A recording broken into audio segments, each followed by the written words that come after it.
இந்த முறை ஒரு புரட்சி. நாங்கள் உண்மையிலே உங்கள் கூட்டம் போட்டு கதைச்சிட்டு இருக்கக்குள்ள யாரை போடுறோன்ற ஒரு ஆராய்ச்சியில் ஈடுபட்டு இருக்கக்குள்ள இதனால் 2 தரம் போயிட்டு வந்தாங்க.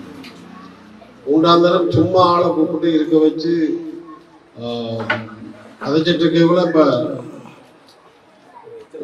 குட்டி அரசாங்கம் இதில் வெறும் ரோட்டு, வெறும் வாய்க்கால் வெட்டுறது, லைட் போடுறதெல்லாம் இல்லை. இதில் நிறைய சட்டங்கள் இருக்கு. இந்த மண்ணை அகலவார ஆட்களுக்கு தடை செய்யலாம். மற்றது எங்களோட உலகத்தீவில் இந்த டூரிசம் அது இருக்கு. அதுக்கான வேலை திட்டங்களை பிரதேச சேவை ஊடாக செய்யலாம். இனி என்ன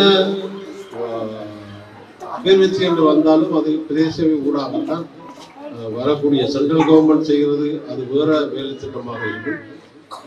மற்றும்படி மாகாண சபை ஊடாக செய்கிற விஷயங்கள் பிரதேச சபை ஊடாகத்தான் நடக்கும்.